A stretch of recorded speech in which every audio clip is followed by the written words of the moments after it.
Right now at this hour, thanks for joining us as we here at CBS 46 bring you special live coverage remembering civil rights icon, the Reverend Dr. C.T. Vivian. Along with Tracy Hutchins, I'm Rick Fulbaum, and we're glad you're with us for this special coverage as we watch the procession that is now underway that will take Vivian's casket from the state capitol, where he's been lying in state, to the King Center in just a little bit. And there he will once again be side by side with the Reverend Martin Luther King Jr. Vivian, as you have probably heard by now, had served as an early organizer and field general for Dr. King during the civil rights movement. Yeah, the day has really been filled with memories, fondness, incredible thoughts of Dr. C.T. Vivian, and really all he's done for the civil rights movement and what he's done for the community here in Metro Atlanta. Earlier, we were able to watch as pallbearers took his casket into under the gold dome there, the Georgia State Capitol, and his casket was draped with the Georgia State flag. And Governor Brian Kemp also having words there, as well as family members of C.T. Vivian, and really looking back at all he has done for the movement and the impact he's left on so many, not only across Georgia, but across the country. Because Rick, you know, as we talk about C.T. Vivian, he's not one of those names that automatically comes to mind when you think about the civil rights movement and all that's been done and the sacrifices that have been made. But certainly anyone you speak to about him, he has had a lasting impact. And he was really one of those humble men who didn't have a problem standing in the background, and it didn't matter to him, from what we've heard from his family members and so many that knew him so well. It didn't matter to him that his name was not the one out in the forefront. He was a humble man, but stood strong in his humbleness and his humility as well. You mentioned some of the other big names of the movement, and of course, it was Congressman John Lewis, who died only hours apart from C.T. Vivian just this past Friday. Both men were colleagues and friends until the end.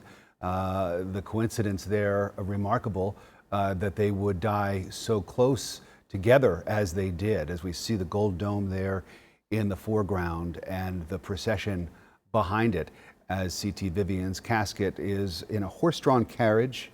And there is some significance to the way the casket is being driven around the streets of Atlanta, a significance that reminds us of the history of African Americans who worked the fields in this country for so many years while they were enslaved.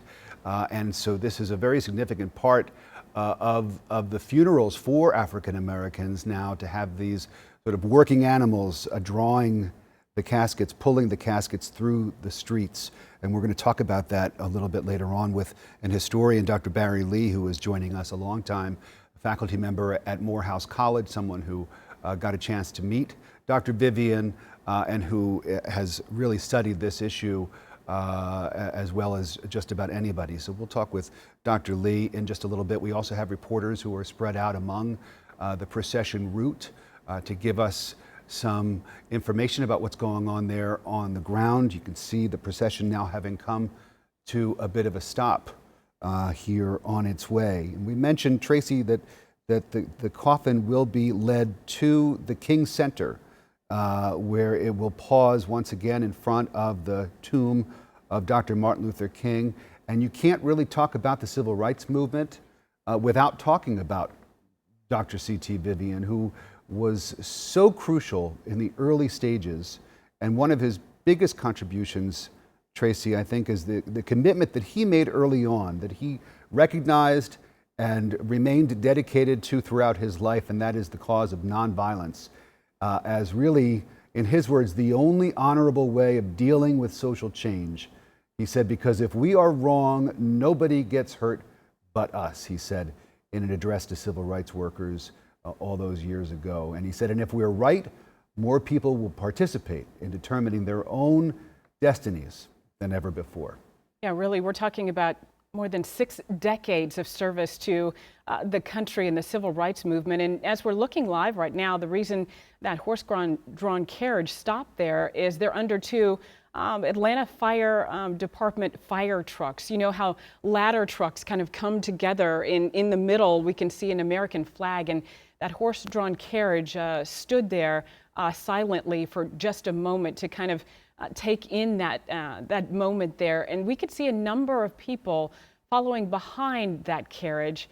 Of course, obviously, many of them active on social media and sending out pictures as well. But this celebration of his life, a life well lived, is very different. Of course, we are in the midst of a pandemic. A number of people cannot come out and celebrate his life as they would like to because of safety reasons. But there have been a handful of people who have aligned this route here in order to pay their respects of all that C.T. Vivian did in the March for Justice. He remained an advocate for justice and equality well into his advanced years. And what I remember, I never had the honor, Rick, to meet him in my years working here in Atlanta, but his smile was just infectious. And just that smile, you knew there was a lot behind it. But to see him and see all he's done, and of course, certainly the family heartbroken. They sent out a statement about their father, saying the family is heartbroken at the loss of our father, but proud of his lifelong work to free America from its tradition of racism, hate, and violence. This is from Vivian's daughter, Denise Morse. She sent that out in a press release saying he loved all mankind and will be missed. And the thing about it is, it's unfortunate that when people pass away, we remember the most of their life, right? And it is now that we really look back on all that he accomplished and all that he did, and so many things that a lot of us never had a chance to know that he was a part of. And I'm sure a lot of people would be surprised to know about his work during sit-in demonstrations in the 1940s in Peoria, Illinois. Really his first work in the civil rights movement back then, and not long after that is when he met Dr. Martin Luther King Jr. During the 1955 Montgomery bus boycott. So, all these greats, all these giants of the civil rights movement, we're losing them, unfortunately, all at once. Rick, as you mentioned, of course, losing Congressman John Lewis late Friday night, just less than 24 hours after losing C.T. Vivian. And by the way, Reverend Vivian would have turned 96 at the end of this month. He would have celebrated his 96th birthday at the end of July. Which means, Tracy, that he got to see the fruits of his labor and the latest incarnation of a movement that he was really instrumental in starting those decades ago. And that, of course, is the Black Lives Matter movement, which is, I guess, sort of, the child of some of the organizations and the groups that Dr. Vivian was a part of during his life when he was the national director of some 85 local affiliate chapters of the Southern Christian Leadership Conference between the years of 1963 and 66. So right during those crucial years, and Dr. Vivian lived long enough to see the protests that we have experienced here in the wake of the death of George Floyd, and then, of course, the other names that have followed here in the months after. Haley Mason is our colleague, of course. Today she is stationed out at the King Center for us. We said that is the destination of this procession. Haley, so set the stage for us as we take a look and we continue to look at these live pictures of what awaits the funeral procession when it gets to the King Center. Rick, we're in front of the King Center on Auburn Avenue, the historic Auburn Avenue, in front of the historic Ebenezer Baptist Church. This will be the final stop on the last mile of the procession for the late Reverend C.T. Vivian. As I step out of the picture here, I'm going to give you a better look at the anticipation that is building here. You can see people lining the wall on Auburn Avenue awaiting the casket of C.T. Vivian as it processes in front of the tomb of the late Dr. Martin Luther King Jr. and the late Coretta Scott King. People tell me they are coming to pay their respects. They tell me that they are honored to be here. honored and thankful for the life and the work and the tenacity and courage of the late C.T. Vivian. Just being able to talk to him in the last year or so, he was just such a kind person, and it's almost difficult to believe how much he went through to see him standing there talking to me in his 90s about learning nonviolence and learning to protest and fight for voters' rights and sit-ins in Nashville and here in Atlanta as well. It's interesting to note he will be side by side with Martin Luther King Jr., whom he practiced nonviolence with. He's also called the lieutenant for Martin Luther King on the front lines of the civil rights movement. And nonviolence was their practice. Written on the walkway leading up to the reflecting pool here at the King Center, it says nonviolence or non-existence. And that was the teaching that C.T. Vivian lived by. He studied that and practiced that no matter what he faced. When he was on the front lines of the civil rights movement, he did not fight back. At one point, he entered into Mississippi on a freedom ride and said he thought that his life would end going into Mississippi, and thankfully it did not. He lived a long life of courage and faith through 95 years old. And of course, that's still a devastating thing for his family to experience, the loss of their father and grandfather and uncle, cousin, and friend. But for this world, many people are thankful for a long life well lived. And we will be here as this horse-drawn carriage goes in front of the King Center, the last stop on this last mile. Rick? And Haley, we see behind you some young kids who are no doubt going to get a bit of a history lesson today. And they're going to learn not only about Dr. King, but also about Dr. Vivian.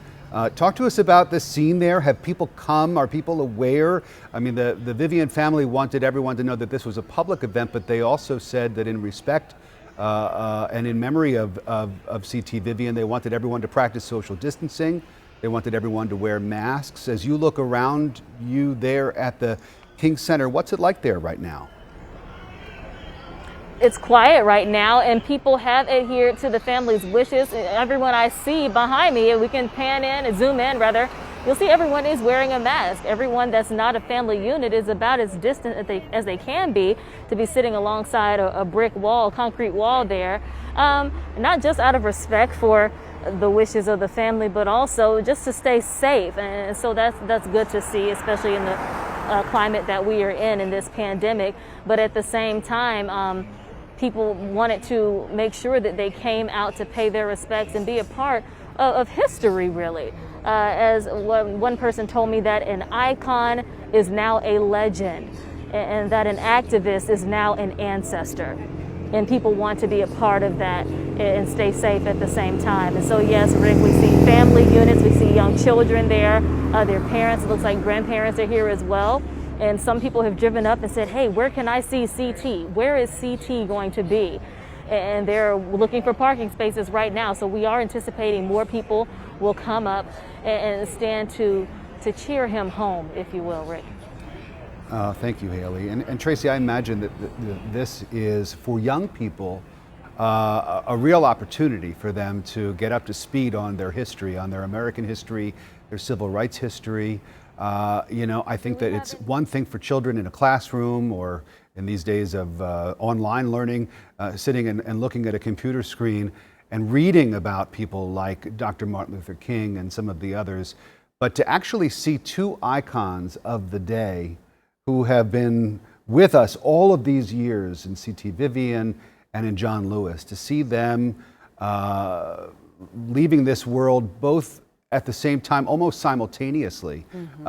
It really sort of makes it more real, I think, for a lot of these kids than what they read in their history books. Absolutely, and I think, an opportunity to learn more about these icons, because we are in a day and age where, everything is put out on social media. And although these men and their families and their organizations were very active, they weren't always necessarily at the forefront. Unfortunately, of course, John Lewis had diagnosed with pancreatic cancer in December, and we didn't see nearly as much of him. And with C.T. Vivian, had some health issues shortly before he passed away as well.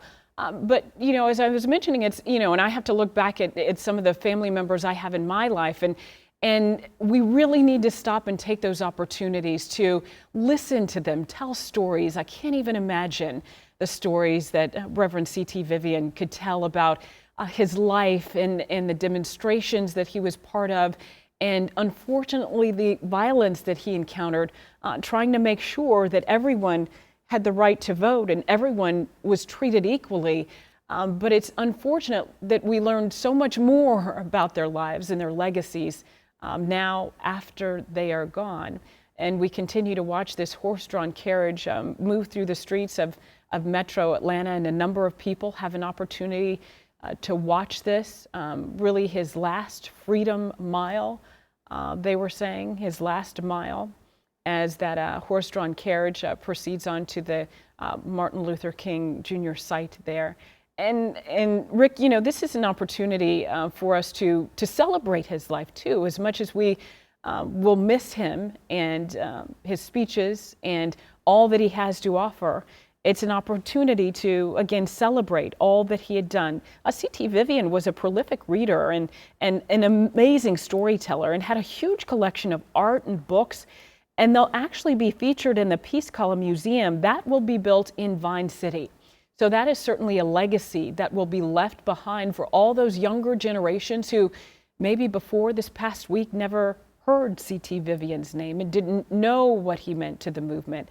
And there he is with that handsome smile, and his demeanor just soft and gentle and nonviolent, which is hard for so many of us to imagine what it would be like to be beaten and nearly arrested, nearly killed, and still never back down from any of those confrontations. In fact, Rick, you know, this one has been talked about quite a bit, but one of the most famous one was televised outside of a courthouse in Alabama where C.T. Vivian was trying to register black voters. That's when Sheriff Jim Clark punched him, knocked him to the ground as he was bleeding there. He got back up and continued to confront the sheriff there, really demanding that right for blacks to be able to vote, to register them to vote. He said, you can turn your back on me, to the sheriff, but you can't turn your back on this movement and the fairness of registering black voters, black people to vote here in this country, which is, as he said at the time, their constitutional right. We want to bring into our coverage now Dr. Barry Lee, who is a longtime faculty member at Morehouse College. He has now actually gone back to school himself to continue his own education, but he's been studying sort of the intersection of theology and ethics, and he joins us now to give us some perspective on this event. And Dr. Lee, thank you for joining us for our coverage. And as we take a look at this procession, first of all, I want you, maybe you can give some clarity on the significance of some of the symbols that we're seeing, the horse-drawn carriage, for example. Talk to us about that, the history there. Well, thank you, Rick and Tracy, for having me part of this conversation. And that horse-drawn carriage, is the official name of it is a caisson, and it's very symbolic in terms of the kind of work that Dr. Vivian was involved in and the movement itself. The caisson was something that was a symbol for the masses of poor sharecroppers in the rural South during the time of the movement. And so the caisson then symbolizes the fact that the SCLC and the people affiliated with the organization identified it with the masses of poor black people in the South who they were trying to help. And so it's sort of equally fitting that the caisson be used now to transport Dr. Vivian's remains to the site where he will be entombed next to his great friend, Dr. and Mrs. King. And Dr. Lee, thank you again for joining us. We know it's warm outside. We do appreciate your contributions on a warm day like this. Tell us a little bit about the relationship between the two of them, Martin Luther King Jr. and C.T. Vivian. This had to be a very close, tight-knit relationship. Yes, as you know, the SCLC was a small, close-knit organization, and Dr. King pulled Reverend Vivian into the SCLC in late 1964 between his movement in Albany, Georgia, that was winding up in '62, and the onset of the Birmingham campaign, which began in April or so of 1963. And so Vivian was brought on, as you mentioned before, to be the director of the affiliates. And so the affiliates were local community organizations doing the same kind of work as the SCLC, and that was their way of being directly connected to other organizations doing similar work. And so Vivian, because of his world of experience, having come out of Peoria where he began his activism and being perfected and fitted more perfectly for activism in Nashville, he came from Nashville to Atlanta to join the King organization. And so they were very close, and they spent a lot of time with each other. They could actually read each other's minds almost to a certain extent. And so they are very, very kindred souls. Right. And that's just the way it was in those days. Between the two of them. Dr. Lee, thank you so much for your insight. We are going to come back to you in just a bit. In the meantime, we do want to remind everyone that you're watching the procession for Reverend C.T. Vivian as it moves through the streets of Metro Atlanta, where it will end at the MLK Center, the site there. In the meantime, we do want to remind you, you're watching CBS 46 News at 4 o'clock, and we will continue this live coverage from Chopper 46 as we see the procession there pass by that mural, Rick, of Congressman John Lewis, and the unfortunate irony is that these two civil rights icons, these two giants, these two men who were so quiet and humble in their humility, both passed on the same day. That the nation, our state, our community lost two heroes in the matter of less than 24 hours. But we can see that Kason there just taking a quiet pause right there in front of that mural there along Auburn Avenue. I wonder if I could ask Dr. Lee a question, because as we see that mural, that image of John Lewis, we know now that famous quote, if not us, who? If not now, when? What was it that drew C.T. Vivian into this movement? What was it that propelled him to such high stature within the ranks of the civil rights movement and those deputies that helped Martin Luther King Jr.? Well, C.T. Vivian is the kind of person who was kind of born and made for that kind of work. He started out with a social consciousness as a young child in elementary school. There's a story of him around 3rd or 4th grade protecting other children who were being bullied. And he felt that it was his duty to protect those who were not able to stand up for themselves. And when he moved to Peoria after leaving his home state of Missouri, this is where he began to come into himself as a social activist. He met his wife there. He participated in his first sit-ins in the early 40s in Peoria, and he became a minister. He made a commitment, and he had his first what we call divine encounter with the Lord in Peoria. And so from in that part of his life, he began to understand that his life trajectory would be that of a social activist. And then he came to Nashville, and he learned the art and science of nonviolent direct action from Jim Lawson, who was there teaching nonviolence to people like him and John Lewis. And then from there, he came to Atlanta in '62, as I mentioned before. And then this is where he really began to make a name for himself. And Tracy mentioned the historic confrontation with Sheriff Jim Clark on February 16, 1963, on the courthouse steps, the Dallas County courthouse steps. And the lesson from that encounter is that Vivian was trying to demonstrate that in order for the country to, this was 1965, I said 63 earlier. He was trying to demonstrate that in order to get the country to move in the right direction in terms of passing the 1965 Voting Rights Act, that the nation needed to see what happened when black people attempted to ask for their constitutional rights. And so Clark was baited into hitting him in the mouth, and then the whole country got a chance to see it because it made national news. And so C.T. Vivian was very strategic, and he knew exactly what he was doing, that he could provoke the kind of reaction that was necessary in order for progress to be made in the movement. And it certainly got attention. Dr. Lee, stand by. We're going to come back to you in just a bit. Right now, we do want to go to our colleague, Ayanna Crystal. She is in the Edgewood community, and the procession should be approaching you very soon. Ayanna, can you see them? We know you're right in front of the SCLC headquarters there. Trace, it is the final farewell ride for C.T. Vivian.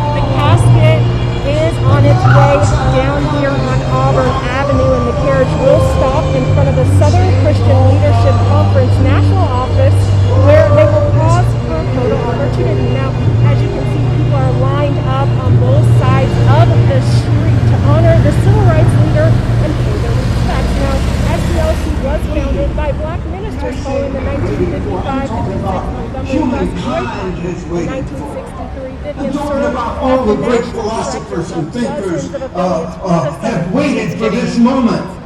It's getting It's just a little we bit have difficult lived to like we hear have lived, Ayanna loving Crystal each as other, that killing procession each other, walks by. There are speakers stealing from speaking. each We could other, hear some making gospel all that music is right. earlier.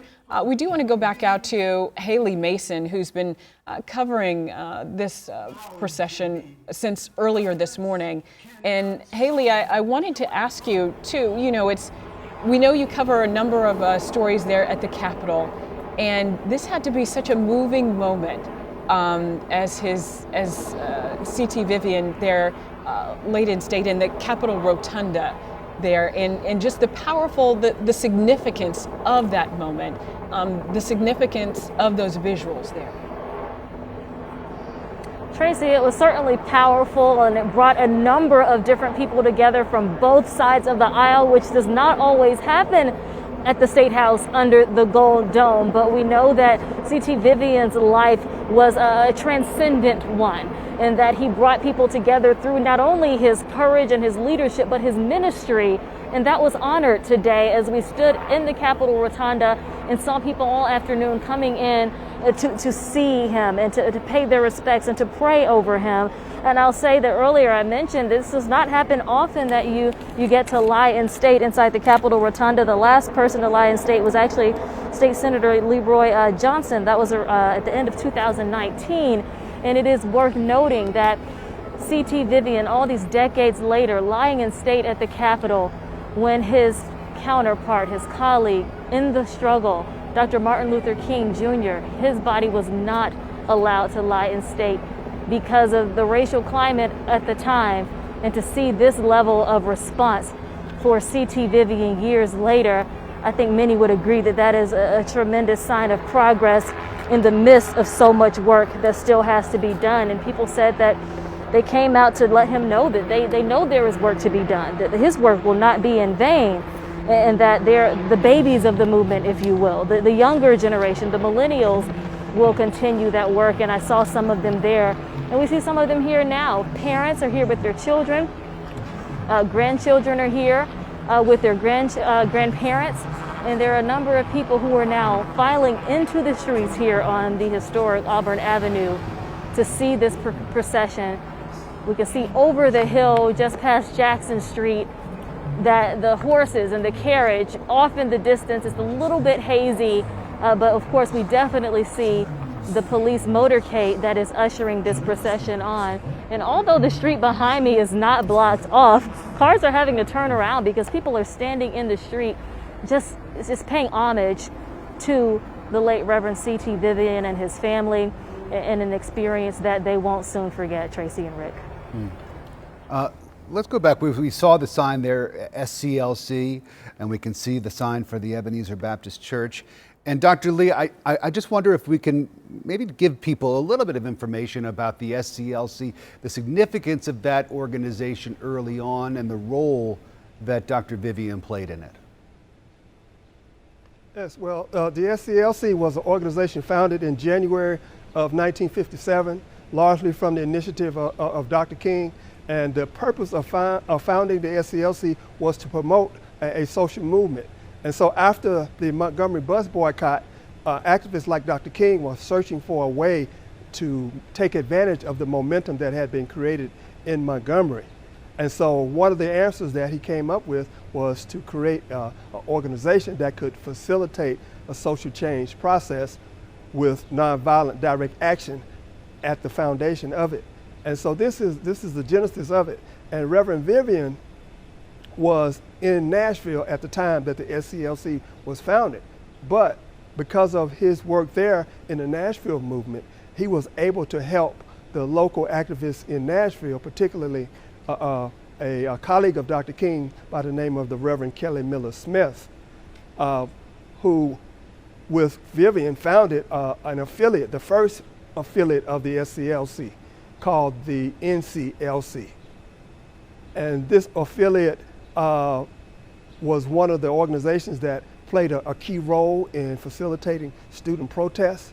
And Nashville became the best sit-in movement in the country. And from there, Vivian came to Atlanta to work more directly with the parent organization, the SCLC, as the director of affiliates, and was able to help build up the movement by drawing similar organizations to the SCLC. That way they could coordinate social struggle around the southern region. And so without Vivian, it's hard for me to imagine the degree of coordination and the strategic initiatives that the King organization became known for. Dr. Vivian was a big believer, and this is something that he learned in Nashville, that you have to be strategic, and any initiative in the streets has to be well planned. And so he brought this kind of idea to the SCLC, and so you see a great deal of coordination in terms of SCLC's participation in movements in Danville, Virginia, and in St. Augustine, Florida, which took place in 63 and 62 and 63. And then even more important, the Selma campaign, the crowning jewel of the fight for voting rights for black people. Dr. Vivian was instrumental in helping the people in Selma to coordinate their efforts with the SCLC and to help the SCLC create the rationale that it needed in order to be directly involved in the Selma campaign, which was critical to the success of that campaign. And so without Reverend Vivian, you know, the high degree of coordination that you can't see in the public space, that I don't see that as being quite as possible. Now there were others, of course, who helped to make it coordinated, but that was one of the things that Dr. Vivian was particularly interested in, Dr. Lee, making it a coordinated effort. Stand by, if you would. Your insight is invaluable. If you're just joining us, this is CBS 46 News at 4, and special coverage today of the final funeral procession for the Reverend C.T. Vivian, an early civil rights organizer, a field general for the late Dr. Martin Luther King, an icon to the civil rights movement, and a son here the last years of his life to Atlanta, Georgia. Our coverage continues right after this. You're watching CBS 46. Don't go away. The life and legacy of Reverend C.T. Vivian. He'll be remembered as an American hero, dedicated his life to the civil rights movement. Really one of the men of the movement and an American hero. These are live pictures you're looking at there of C.T. Vivian's casket there on a horse-drawn carriage. A number of people, despite this pandemic, have come out to celebrate his life, to honor the man. And as we look at these live pictures, we do want to go to one of our colleagues, Ayanna Crystal, who is right there in front of the SCLC on Auburn Avenue. Of course, C.T. Vivian was an instrumental part of that organization. And Ayanna, the procession went by you not too long ago. In the meantime, though, I think before we get to Ayanna, we do want to listen into this live coverage here. Well done! Well done! Well done! Well done! Well done! The good and faithful servant! Come on up a little higher! Say his name! Say his name! Say his name! Say his name! Say his name! Say his